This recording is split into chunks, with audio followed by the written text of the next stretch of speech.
Hello बच्चों, बहुत बहुत नमस्कार। स्वागत है आप सभी का आज के इस प्रॉब्लम सॉल्विंग सेशन के अंदर। आज हम लोग जिस चैप्टर की बात करने वाले हैं, इस चैप्टर का नाम है प्यूरिफिकेशन मेथड्स।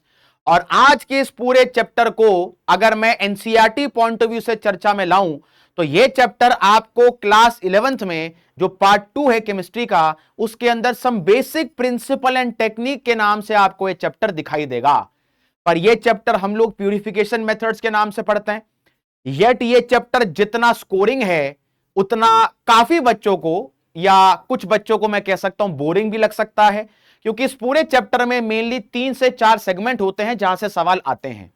सबसे पहला जो तरीका है सवाल पूछे जाने का एग्जाम्स के अंदर, चाहे हम लोग जेई एग्जाम की बात करें या नीट एग्जाम की बात करें, तो वो आपको सवाल दिखाई देगा प्यूरिफिकेशन मेथड से, जिसके अंदर हम लोग जल्डाल मेथड, ड्यूमास मेथड, इसके अलावा जो बाकी सब मेथड्स होते हैं इनसे तो आप परसेंटेज एस्टिमेशन करते हैं किसी भी एलिमेंट का। जहां तक प्यूरिफिकेशन मेथड की बात है तो यहां पर चर्चा आती है डिस्टिलेशन की, क्रोमेटोग्राफी की, इसके अलावा डिफरेंशियल एक्सट्रैक्शन की। तो ये सब कुछ टेक्निक्स आपको एनसीईआरटी में दी गई हैं। साथ ही साथ जैसे चैप्टर तो प्यूरिफिकेशन मेथड है, बट आप इसको ऐसा भी करके चल सकते हैं कि यहां से हम लोग एक्स्ट्रा एलिमेंट जो होते हैं उनको भी डिस्टिंग्विश कर सकते हैं। और एक मेथड पढ़ाया जाता है इस चैप्टर में जिसका नाम होता है लेसाग्नेज एक्सट्रैक्ट या फिर सोडियम फ्यूजन एक्सट्रैक्ट, जिससे हम लोग एक्स्ट्रा एलिमेंट को पहचानने में हेल्प किया करता है वो टेस्ट, या फिर एक्स्ट्रा एलिमेंट को पहचाना जाता है उस टेस्ट की हेल्प से। तो मेक श्योर इस पूरे टॉपिक को हम लोग आज ही के सेशन में कवर करेंगे। यह सेशन आपकी बहुत ज्यादा हेल्प करेगा, तो अपने साथ आप नोटबुक और पेन आवश्यक रूप में लेकर बैठें कि इस पूरे चैप्टर में ऐसा कोई रिएक्शन तो नहीं है।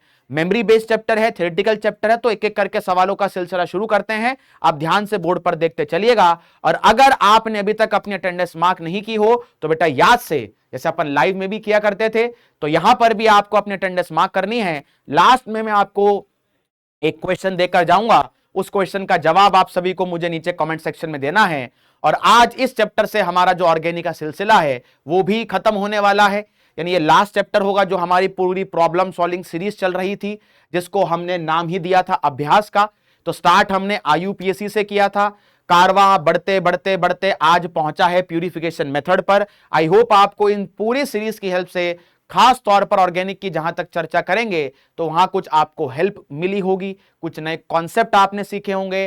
तो क्लोजिंग स्टेटमेंट या क्लोजिंग रिमार्क्स बिल्कुल नीचे आप मेंशन करना ना भूलें। मैं बिल्कुल से सभी जो आपके कमेंट्स है, जो प्यारे प्यारे आपके कमेंट्स है, उनको बिल्कुल अच्छे तौर पर इस सेशन के अंदर देखूंगा। चलिए बेटा, तो आज का जो हमारा चैप्टर है उसको हम लोग प्यूरिफिकेशन मेथड का नाम दे रहे हैं। एक एक करके सवालों से स्टार्ट करते हैं। ज्यादा लंबा सेशन नहीं होगा, मैक्सिमम आपको ये सेशन 35 मिनट या 40 मिनट का ही मिलेगा, क्योंकि इसमें ज्यादातर सवाल बनते नहीं हैं। जो भी पॉसिबल सवाल बन सकते हैं उनकी चर्चा तो हम लोग इसी सेशन में कर रहे होंगे। पहला सवाल आप देख पा रहे हो, यह सवाल पूछा गया था जेईई मेन 2022 के क्वेश्चन के अंदर, क्वेश्चन पेपर में सवाल पूछा था।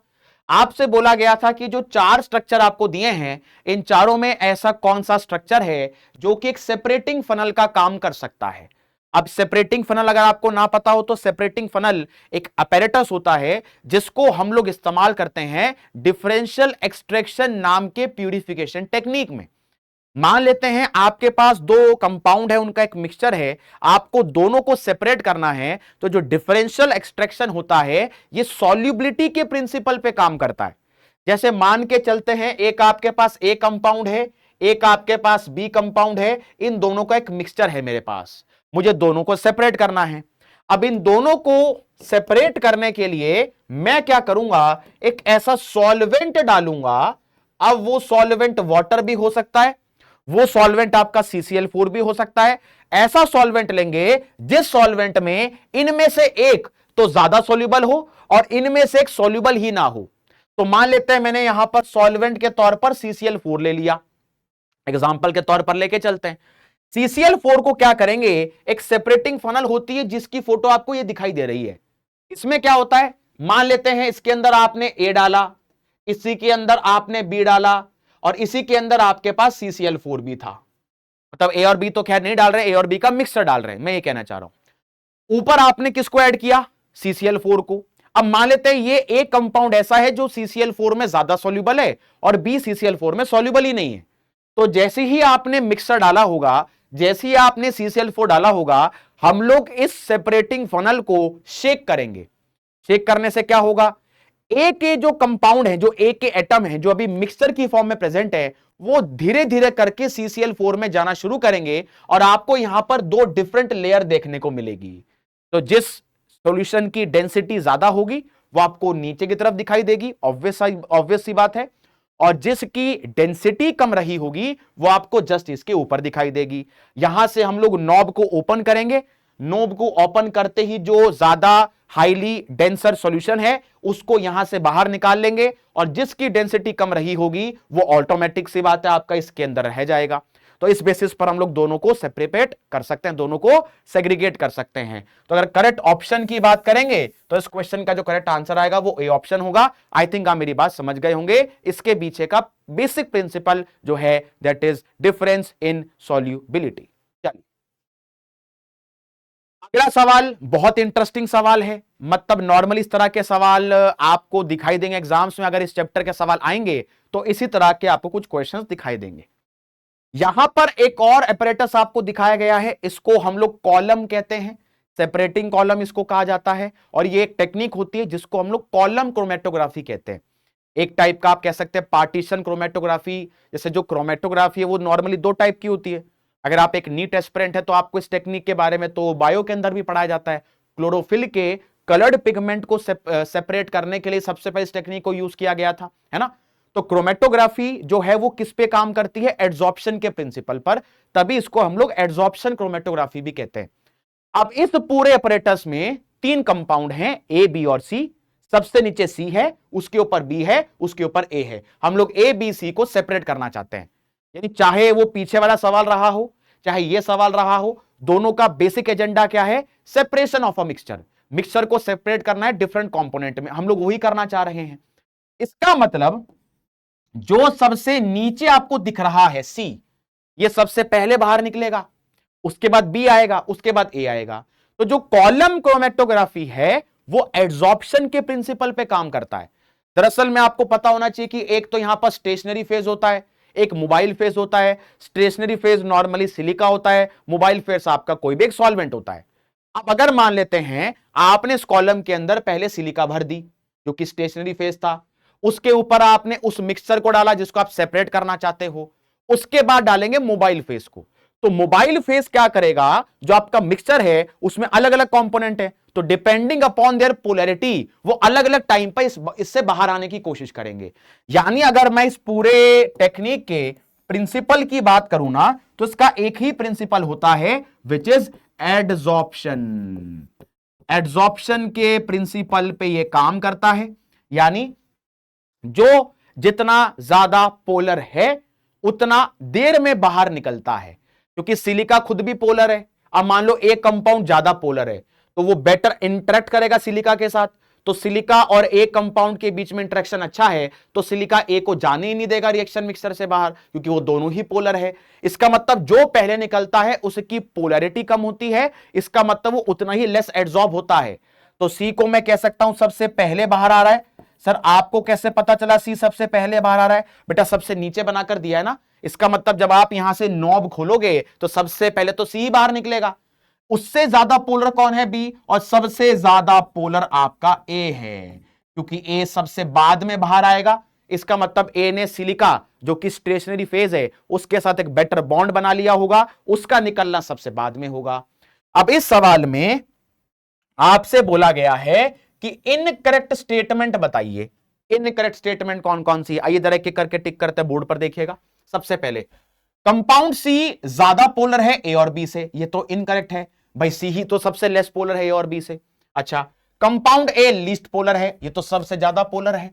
Compound B comes out of the column before C and after A, जबकि बी सी के बाद ए से पहले बाहर आएगा, या उल्टा दिया है, ये बोल रहा है सी के पहले बाहर आ जाएगा ए के बाद आएगा, जबकि वो सी से बाद में आएगा ए के पहले बाहर आएगा, क्योंकि वो दोनों के बीच में लाई कर रहा है। इसका मतलब ये भी स्टेटमेंट इनकरेक्ट होगी। डी करेक्ट है, compound A spends more time in the column, क्योंकि ए सबसे लेट बाहर आ रहा है, क्योंकि सबसे ज्यादा पोलर है, सबसे ज्यादा एड्सॉर्ब हुआ होगा, इसका मतलब निकलने में भी ज्यादा समय लेगा। तो ये जो है ये आपकी करेक्ट स्टेटमेंट है। हमसे बोला गया था इनकरेक्ट स्टेटमेंट के बारे में, तो क्या मैं कह सकता हूं जो ए ऑप्शन होगा वो आपका करेक्ट आंसर होगा, है ना।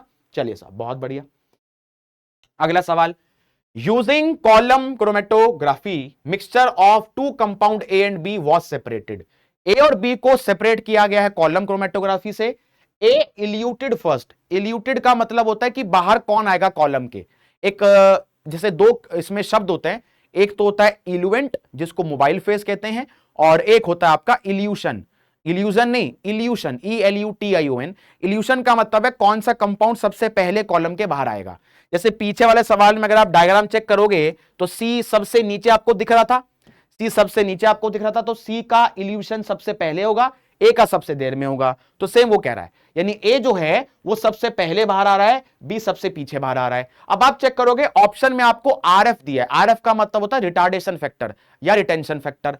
नॉर्मली होता क्या है ना कि जब भी हम लोग कॉलम क्रोमेटोग्राफी की बात करते हैं तो जो एक्सपेरिमेंट जब लैब में कराते हैं तो सबसे पहले करवाते हैं कॉलम क्रोमेटोग्राफी, और कॉलम के बाद करवाया जाता है टीएलसी। टीएलसी का मतलब थिन लेयर क्रोमेटोग्राफी। तो थिन लेयर क्रोमेटोग्राफी जब कराई जाती है तो आपको पता है यहां पर एक टीएलसी प्लेट लेते हैं, शायद आपने एक्सपेरिमेंट किया होगा। इस तरह की एक रेक्टेंगुलर टीएलसी प्लेट होती है।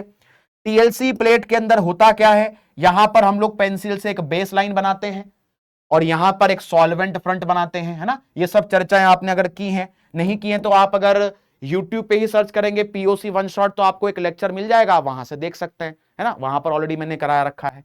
तो ये आप इसको कह सकते हैं कि ये तो आपका बेस लाइन है, ये तो बेस लाइन है, और ये आपका सॉल्वेंट फ्रंट है, सॉल्वेंट फ्रंट है। अब हम लोग क्या करेंगे, इस पूरी सिलेंड्रिकल ट्यूब को, या जो ये सिलेंड्रिकल ये पूरी रेक्टेंगुलर ट्यूब को हम लोग उठाकर एक बीकर के अंदर डालेंगे, और बीकर के अंदर पहले से मोबाइल फेस रहा होगा। अब मान लेते हैं आपके पास एक मिक्सचर है जिसको आप सेपरेट करना चाहते हो, उसकी डॉट आप यहां बना दोगे, स्पॉटिंग कहते हैं इसको, शायद आपने एक्सपेरिमेंट किया भी हो लैब के अंदर। तो स्पॉट, इसको यहां पर स्पॉटिंग कर देते हैं। एक कैपिलरी ट्यूब आती है, बहुत बारीक सी ट्यूब होती है, उसको हम लोग अपने मिक्सचर में डिप करते हैं, डिप करने के बाद यहां पे स्पॉटिंग कर देते हैं। अब ये जो टीएलसी प्लेट है ना, इसके ऊपर सिलिका पहले से एड्सॉर्ब्ड होती है, सिलिका जो है वो पहले से इसके ऊपर एड्सॉर्ब्ड होती है, मतलब स्टेशनरी फेस तो पहले से है। अब मोबाइल फेस का काम कौन करेगा, सॉल्वेंट, और वो सॉल्वेंट आपका बीकर में है जिसके अंदर आप इस टेस्ट ट्यूब को डालोगे। अब ऑब्वियस सी बात है कैपिलरी एक्शन होगा, जो सॉल्वेंट होगा वो चढ़ना शुरू करेगा ऊपर की तरफ, क्योंकि आपने सॉल्वेंट में उसको डाला है। अब हम लोग सॉल्वेंट को ऐसा तो है नहीं कि यहां तक लेके चलेंगे, एक उसको एक रेफरेंस सेट कर देता है कि वो यहीं तक रह सकता है, इसके बियॉन्ड नहीं जाएगा। अब मान लेते हैं इस पूरे डॉट में जो आपका मिक्सर था, इसमें 3 कंपोनेंट थे, ए भी था, बी भी था, सी भी था। अब जैसे कॉलम काम करता है एड्सॉर्प्शन के प्रिंसिपल पर, सेम टीएलसी भी काम करता है एड्सॉर्प्शन के प्रिंसिपल पर। इसका मतलब मान लेते हैं इस मिक्सचर में 3 कंपोनेंट थे, एक ए था, एक बी था, एक सी था। मुझे पता चल गया इस कॉलम की हेल्प से कि सी सबसे पहले बाहर आ रहा था, इसका मतलब सी सबसे कम पोलर था। अगर सी सबसे कम पोलर होगा, सेम प्रिंसिपल यहां पर भी काम करेगा। इसका मतलब जब आप इस टीएलसी प्लेट को उठाकर उस बीकर में डालेंगे, जिस बीकर के अंदर आपका मोबाइल फेस था यानी सॉल्वेंट था, तो जो कंपाउंड सबसे लेस पोलर होगा वो सिलिका के साथ उतना वीक बॉन्ड बनाएगा, और अगर वीक बॉन्ड बनाएगा तो ऊपर की तरफ ज्यादा ट्रेवल करेगा। इसका मतलब सी अगर सबसे पहले बाहर आया तो सी सबसे लेस एड्सॉर्ब हुआ था तो सबसे ज्यादा ट्रेवल करेगा। इसका मतलब मान लेते हैं पिछले एक्सपेरिमेंट को देखते हुए, इस एक्सपेरिमेंट को देखते हुए सी सबसे कम पोलर था तो सी सबसे पहले बाहर आया, सी सबसे लेस एड्सॉर्ब हुआ, इसका मतलब सी सबसे ज्यादा ट्रेवल करेगा। तो मान लेते हैं सी यहां पहुंचा, बी यहां पहुंचा, ए यहां पहुंचा। उनके स्पॉट आपको दिखाई देंगे, 3 स्पॉट। अब हम क्या करेंगे, इस टीएलसी प्लेट को बीकर से बाहर निकालेंगे, स्केल की हेल्प से बेस लाइन से इनका डिस्टेंस नापेंगे। यानी आप क्या करोगे, आप क्या करोगे, हम लोग बेस लाइन से, मान लेते हैं बेस लाइन से ए तक की दूरी नापी, बेस लाइन से बी तक की दूरी नापी, बेस लाइन से सी तक की दूरी नापी, यानी डिस्टेंस तो निकाल ही सकते हैं स्केल की हेल्प से। बोलो भाई, हाँ बिल्कुल निकाल सकते हैं। तो मान लेते हैं बेस लाइन से ए तक जब आप गए तो ये जो डिस्टेंस था, सपोज करते हैं ये x सेंटीमीटर है, ये y सेंटीमीटर है, ये z सेंटीमीटर है। अब ये जो RF होता है ना, RF, इसका एक फॉर्मूला होता है रिटार्डेशन फैक्टर का। फॉर्मूला क्या होता है?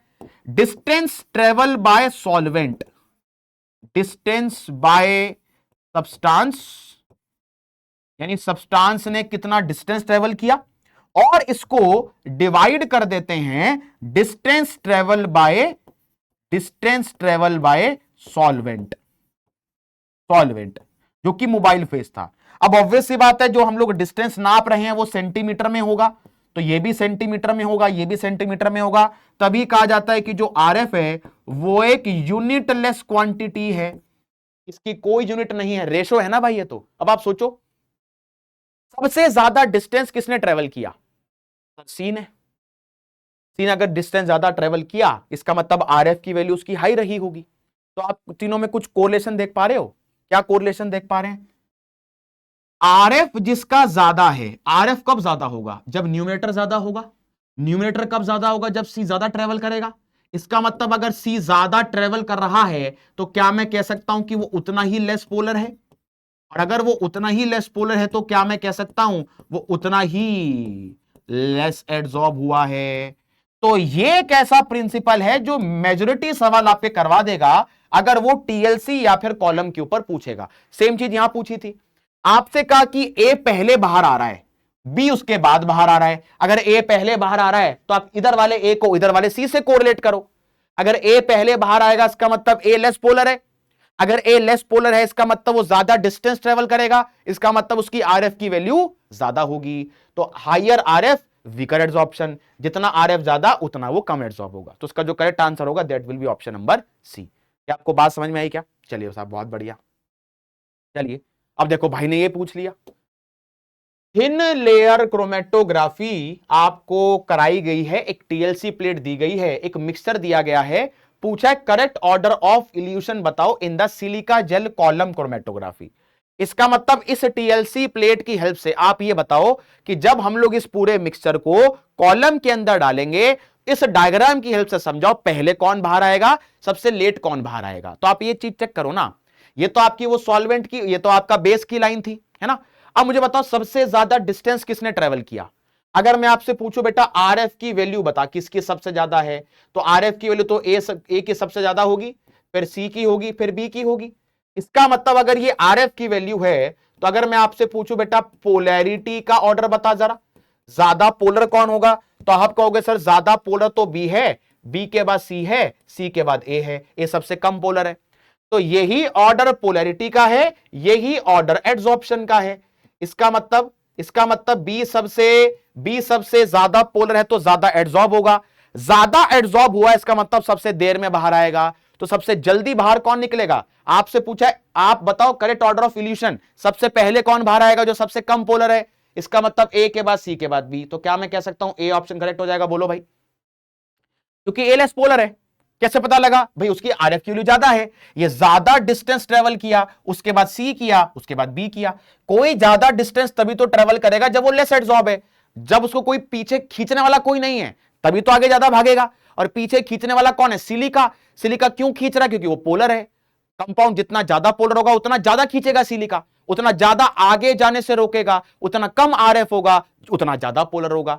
बस आपको ना ये कोरिलेशन है जो कि ध्यान में रखना है, इससे मैक्सिमम सवाल आप कर लोगे कॉलम के, टीएलसी के जो भी सवाल आते हैं, है ना। चलिए आगे बढ़े, अगला सवाल देखो। ये सेपरेशन टेक्निक पर है, डिस्टिलेशन, सब्लिमेशन, क्रिस्टलाइजेशन, इस तरह के सवाल हैं। तो जब आप इसको सेगमेंट को एनसीईआरटी से देखोगे ना तो हर केस में आपको इसके करेक्ट एग्जांपल मिल जाएंगे। जैसे ये तो बहुत रियल लाइफ का एग्जांपल है। C6H14 का मतलब एनहेक्सेन, C5H12 का मतलब एनपेंटेन। हाइड्रोकार्बन, हाइड्रोकार्बन किस में होते हैं? पेट्रोलियम प्रोडक्ट्स में, क्रूड ऑयल के अंदर होते हैं। यानी जो क्रूड ऑयल को प्रोसेस करते हैं, नॉर्मली जब हम लोग क्रूड ऑयल इंपोर्ट करते हैं, उसको प्रोसेस करते हैं, तो उसमें डिफरेंट डिफरेंट कंपाउंड को अलग करते हैं।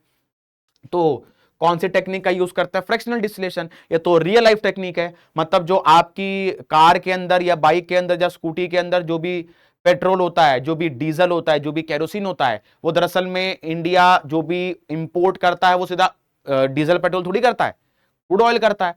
क्रूड ऑयल को इंपोर्ट करके प्रोसेस करते हैं, प्रोसेस करने के बाद डीजल अलग करते हैं, पेट्रोल अलग करते हैं, केरोसिन अलग करते हैं, तो इसी को तो बोलते हैं डिस्टिलेशन। यानी तो रियल लाइफ एप्लीकेशन है। फ्रैक्शनल डिस्टिलेशन तो इंडस्ट्रीज में यूज होता है क्रूड ऑयल को सेपरेट करने के लिए। इसका मतलब बी को मैच कर सकते हैं हम लोग फोर्थ के साथ।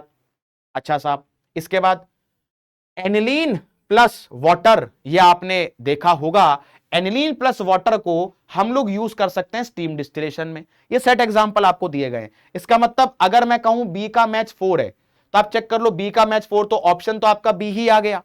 अब ए का मैच 3 का मतलब ए का मैच है डिस्टिलेशन, क्लोरोफॉर्म प्लस एनिलीन को अलग करते हैं क्योंकि दोनों के बॉइलिंग पॉइंट अलग अलग होते हैं। इसका मतलब बी का मैच हो गया आपके फोर्थ के साथ।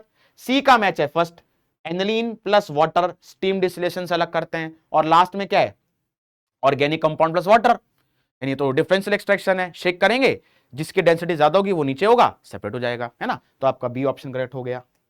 चलिए इसके बाद, which one of the following technique is not used to spot component of a mixture separated on a TLC. देखो होता क्या है ना, जैसे अभी मैंने पीछे आपको टीएलसी प्लेट बनाकर दिखाई थी, उस पे मैंने कहा था कि जिस मिक्सचर को सेपरेट करना होता है उसकी स्पॉटिंग हम लोग बेस लाइन पे करते हैं। बेस लाइन पे स्पॉट लगाएंगे, उसके अंदर जितने डिफरेंट कंपोनेंट होंगे वो सेपरेट होना शुरू करेंगे। काफी बार हमें अपनी आंखों से वो ए कंपाउंड कहां तक ट्रेवल किया, बी कहां तक ट्रेवल किया, सी कहां तक ट्रेवल किया, वो नजर नहीं आता है। तो उसके रेजोल्यूशन को बढ़ाने के लिए, ताकि हमें दिखाई दे वो, हम लोग कुछ कंपाउंड का या कुछ रिएजेंट का इस्तेमाल करते हैं। काफी बार क्या होता है, जब टीएलसी प्लेट को हम लोग मोबाइल फेस से बाहर निकालते हैं तो उसको यूवी लाइट के अंदर ले जाते हैं, ताकि यूवी लाइट से पता चल जाता है कि एक कहां तक ट्रेवल किया, या स्पॉट दिख जाते हैं हमें, बेसिकली मतलब स्पॉटिंग दिख जाती है कि वो जो मिक्सचर था वो कहां कहां तक फैला, आगे चल के स्पॉटिंग दिख जाती है। तो हम लोग यूवी लाइट को इस्तेमाल करते हैं। कई बार क्या करते हैं, एक बीकर लेते हैं, उसमें आयोडीन होता है, पाउडर्ड फॉर्म का होता है, तभी लिखा सॉलिड लिखा हुआ है। तो पाउडर्ड फॉर्म के आयोडीन में उसको छोड़ देते हैं थोड़ी देर के लिए, उसको शेक कर देते हैं ताकि आयोडीन क्या चिपक जाएगा, एड्सॉर्प्शन करेगा, तो पता चल जाएगा कि कहां तक स्पॉटिंग हुई है। हमसे पूछा क्या यूज नहीं करते, तो हम लोग कभी भी विजुअलाइजिंग एजेंट का इस्तेमाल तो नहीं करते हैं। यानी visualizing agent as a component of mobile phase, इसको हम लोग कभी भी यूज नहीं करते हैं। I2 का यूज करते हैं, यूवी लाइट का यूज करते हैं, स्प्रेइंग एजेंट का यूज करते हैं। इसका सबसे ताजा उदाहरण क्या है, निनहाइड्रिन। निनहाइड्रिन का आपने सुना ना, स्प्रिंग एजेंट की तरह काम करते हैं। जो आपके अमीनो एसिड होते हैं, जो प्रोटीन होते हैं, उनको पहचानने के लिए हम लोग निनहाइड्रिन का इस्तेमाल करते हैं। तो निनहाइड्रिन तो यूज करते हैं as a spraying agent. I2 को भी यूज करते हैं, यूवी लाइट को भी यूज करते हैं, पर सी को इस्तेमाल नहीं करते। तो जो सी होगा वो इसका आपको करेक्ट आंसर दिखाई देगा, है ना। चलिए साहब, अब देखो ये इस तरह के न्यूमेरिकल आ जाते हैं। ये आप देखोगे तो ये 2022 का सवाल है मेंस का। अब इसमें क्या किया गया है, इसमें बोला है कि एक ये टीएलसी प्लेट है, एक ये टीएलसी प्लेट है, ये आपकी बेस लाइन है, this is the base line, ये बेस लाइन है, और ये सॉल्वेंट फ्रंट होगा।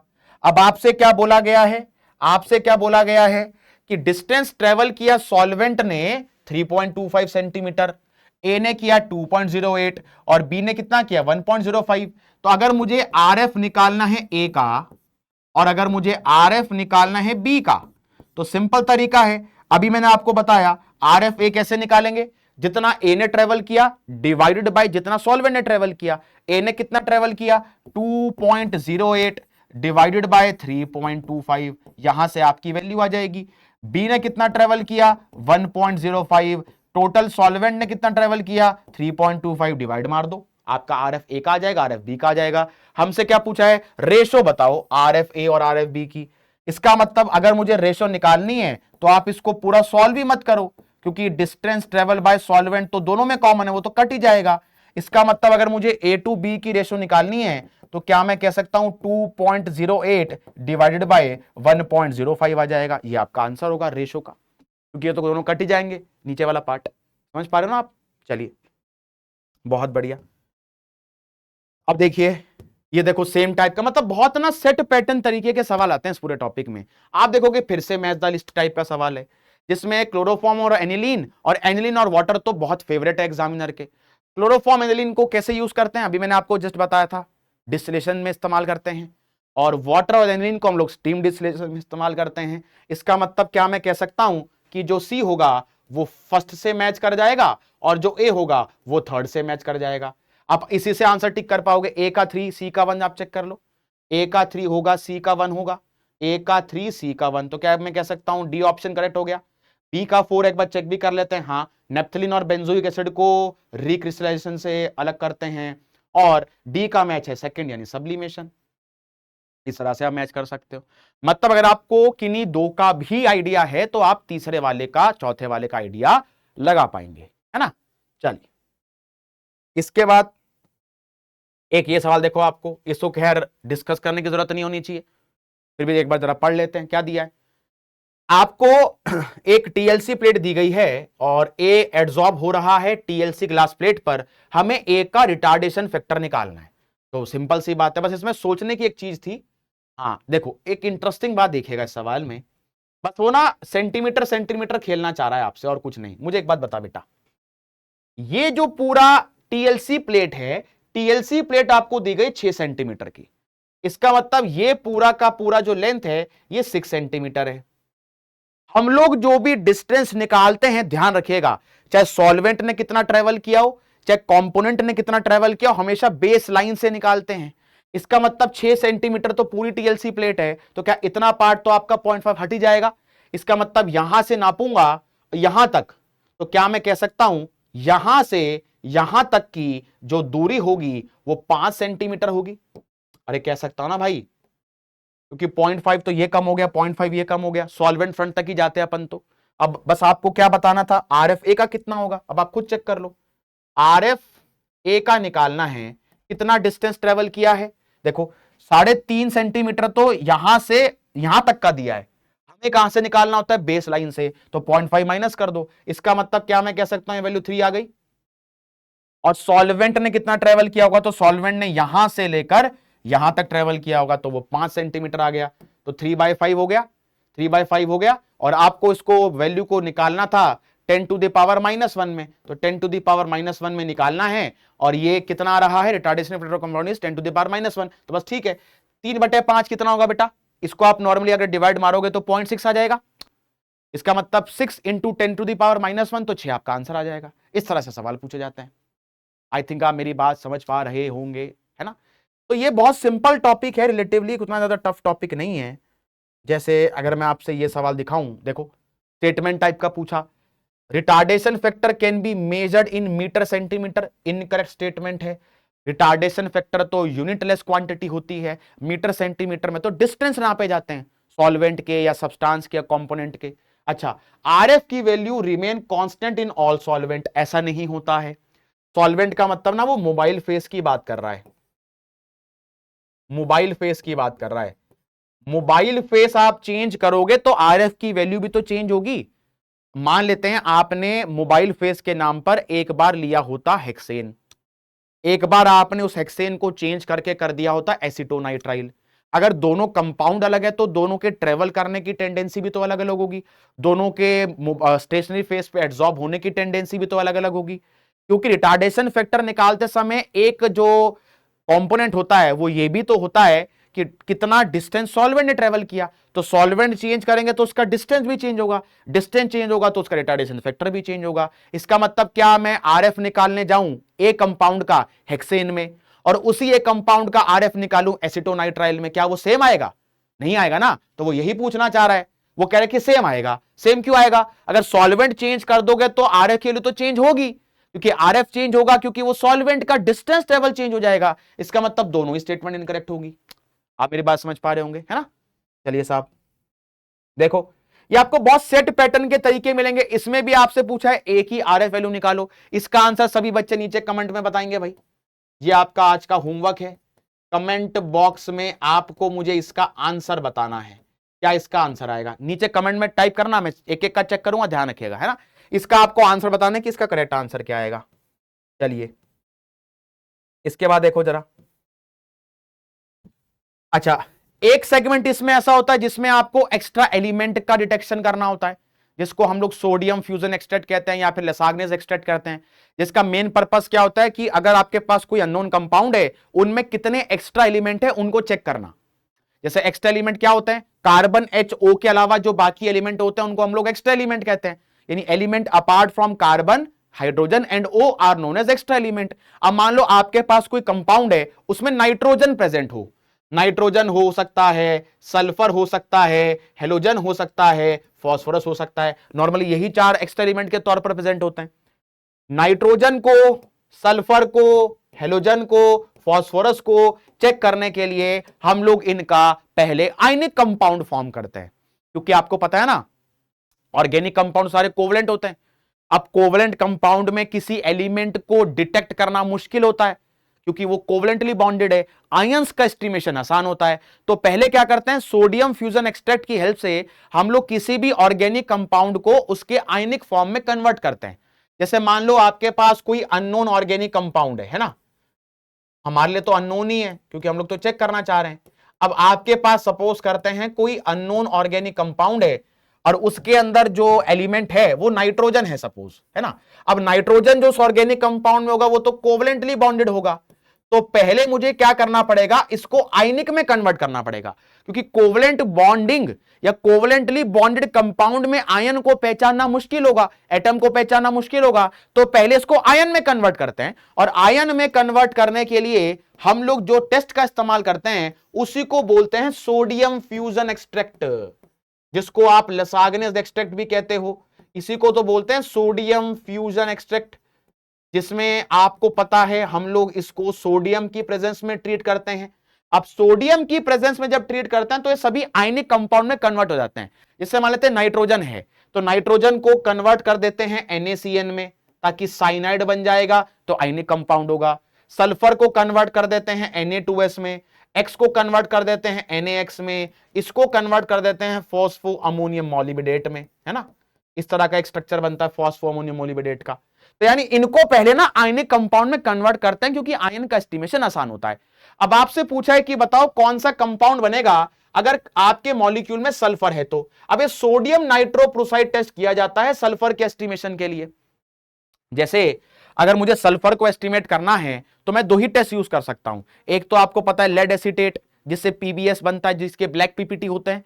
साथ ही आप सोडियम नाइट्रोप्रोसाइड को यूज कर सकते हो। हेलोजन को एस्टिमेट करना होता तो हम लोग AgNO3 डालते हैं ताकि AgX बने, ताकि PPT बने, ताकि पता चल पाए कि उसमें हेलोजन है। नाइट्रोजन के एस्टिमेशन के लिए हम लोग फेरीफेरोसाइनाइड लेते हैं, प्रूशियन ब्लू कलर बन जाता है ना। तो ये सब एस्टिमेशन आपको सवाल लेक्चर में मिल जाएगा, आप एक बार सर्च करना। अब इसके अंदर जो ये कंपाउंड है ये फाइनली ये बनता है Na4FeCN5NOS, इसको सोडियम थायोनाइट्रोप्रोसाइड कहते हैं। इसका मतलब जब आपने ये सोडियम नाइट्रोप्रोसाइड क्या होता है, सोडियम नाइट्रोप्रोसाइड है Na4FeCN5NO, ये है आपका सोडियम नाइट्रोप्रोसाइड। इसको जब आप Na2S में डालोगे तो ये बनेगा। इसका कलर क्या होता है, पर्पल कलर का कंपाउंड होता है, जिससे पता चल पाता है कि इसके अंदर सल्फर प्रेजेंट था, है ना। तो इस तरह के सवाल आ जाते हैं कई बार। सेम चीज देखो यहां पर, देखो इसमें बोला है कि बताओ प्रूशियन ब्लू कलर कब बनेगा, जब आप नाइट्रोजन को एस्टिमेट कर रहे हो।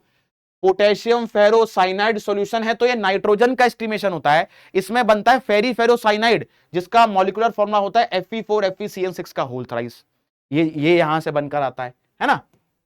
अच्छा, इसमें एक इंटरेस्टिंग सवाल है, जैसे इस तरह का सवाल कई बार आ जाता है, आप अगर चेक करोगे तो यहां पर बोला है कि बताओ इनमें से ऐसा कौन सा कंपाउंड है जो हेलोजन का और नाइट्रोजन का पॉजिटिव टेस्ट देगा।